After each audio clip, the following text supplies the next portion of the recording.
نوجوانوں میں جنت کی فکر کو بڑھانے کے لیے کیا طریقہ کار اپنایا جا سکتا ہے کہ ان کے اندر بھی جنت کے حصول کی تڑپ پیدا ہو؟ ہمیں چاہیے کہ ان کو ماحول کو چینج کیا جائے.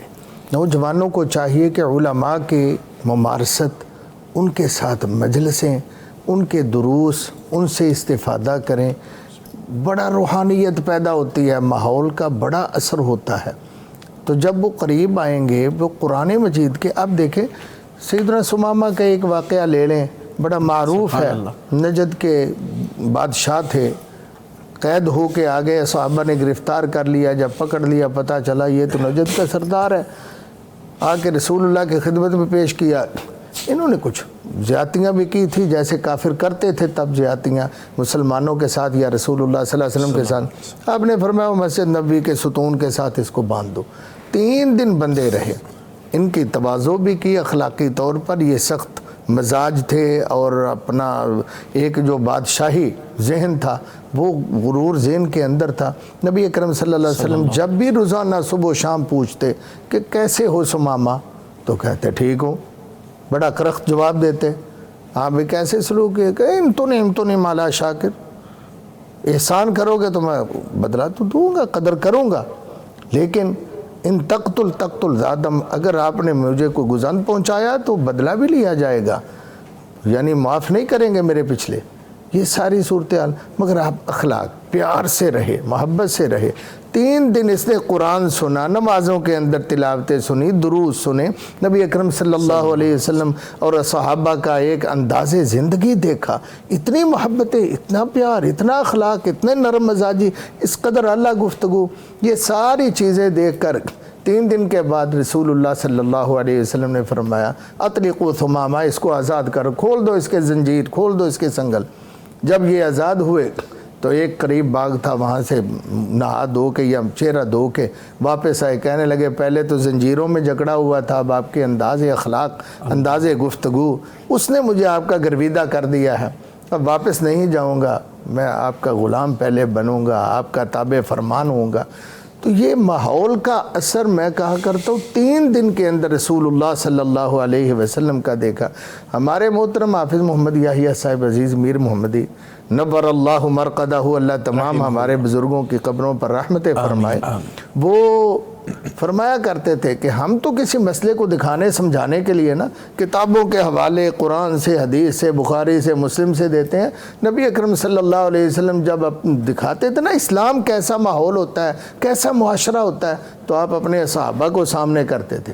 ایسے مسلمان ہوتے ہیں. سبحان اللہ، سبحان اللہ. جب میں کہتا ہوں، میں علامہ اقبال کا شعر ہے نا کہ مسلمانم بلرزم، جب میں خود کو مسلمان کہتا ہوں میں کانپ جاتا ہوں، کیونکہ مشکلات لا الہ جو ہے نا وہ بہت بڑی ہے. مگر ہماری سوچ جو ہے وہ کچھ مختلف ہے. جی اللہ پاک ہمیں سمجھنے کی توفیق عطا فرمائے. دیکھیں رسول اللہ صلی اللہ علیہ وسلم نے ایک حدیث پاک کے اندر ہے کہ آپ نے فرمایا ان فی الجنت غرفا ترا ظہورها من بطونها وبطونها من ظہورها. جنت کے اندر باغات ہیں بڑے عالی شان. آپ علیہ الصلوۃ والسلام نے، یہ میں پھر کہتا ہوں وہ پتھر کے دور کے لوگ تھے، انہوں نے کہا یہ مرر، یہ شیشے، یہ جناب دیکھنا. ہمارے جو آج کل اللہ تعالیٰ نے دے دیا، ہماری آزمائشیں بڑھ گئی ہیں.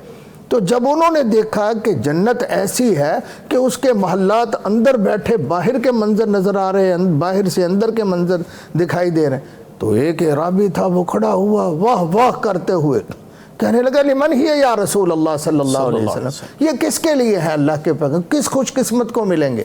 آپ علیہ الصلوۃ والسلام نے 4 باتیں فرمائی. لمن اطاب الکلام، جو اپنے اخلاق اچھے کر لے، اپنی زبان نرم کر لے، اپنے لیے، مسلمانوں کے لیے، عزیز رشتہ داروں کے لیے وہ با ادب اور اصولی برداشت کرنے والا. فرمایا یہ سارے اطاب الکلام، نرم مزاج ہو جائے، نرم کلام سے کرنا شروع کر دے اور کسی پر کیچڑ نہ اچھالے، کسی کے لیے جناب کو الزام تراشیاں نہ کرے. جب یہ کام کرے گا، نمبر 1 فرمایا. دوسری بات وَأَدَامَ الصِّيَامِ، وہ نفلی روزے کثرت سے رکھے گا. اور اسی طرح فرمایا وہ راتوں کو اٹھ کے اللہ کے سامنے آئے گا تہجد ادا کرے گا اور رب کی خدمت میں جناب اپنا نذرانہ عبادت پیش کیا کرے گا، فرمایا یہ صفتیں جس کے اندر ہوں گی نا، سلام ایک مدینہ شریف میں آئے تو سب سے پہلا باز یہی تھا جو سیدنا عبداللہ بن سلام رضی اللہ تعالیٰ عنہ سے مروی ہے کہ اللہ کے نبی اکرم صلی اللہ علیہ وسلم نے ارشاد فرمایا کہ دیکھو بھائی، افشوا السلام، سلام کو عام کرو، اطعموا الطعام، اس حدیث میں بھی چوتھا یہی ہے کہ کھانے کھلاؤ، ایک دوسرے کی دعوتیں کرو۔ امید ہے انشاءاللہ بیٹھے ہوئے انشاءاللہ آپ کی سحری کے انتظار میں اللہ سب مسلمانوں کو فرمایا وہ اطعم الطعام وصل الارحام، صلہ رحمیاں، محبت رشتہ داری کا بہت پاس کرو۔ ہم اتنا ہی سمجھتے ہیں، میں عرض کروں گا اپنے ناظرین کو کہ ہم کہتے ہیں یار رشتہ دار کے اندر جو میرے رشتہ دار تھے وڈن دے لائق نے، وہ نہیں یار برداشت کرو۔ یہ کیا ہوا کہ جو تیرے ساتھ نیکی کرے تو اس کے ساتھ نیکی کرے، یہ تو بدلہ لے رہا ہے تو وہ ہے نیکی۔ اس بات کا نام ہے کہ صل من قطع کا، جو تیرے سے قطع تعلقی کرتا ہے تو اس کے ساتھ جوڑ۔ باطل من حرام کا، جو تجھے کبھی جس نے منہ نہیں لگایا تو اس کے پاس بھی جا، کو گفٹ لے کے یا اس کو بلا کے کو کھانے وانے کو چائے وائے پر بٹھا، تاکہ محبتیں خود پیدا ہو جائیں گی۔ وہ کون سا ہے؟ کم ہی دنیا کے اندر کوئی شخص ہوگا جو اتنا نہ قدرہ۔ تو نبی اکرم صلی اللہ علیہ وسلم نے فرمایا یہ کام جو کر لیتا ہے نا وہ جنت کے لائق ہے۔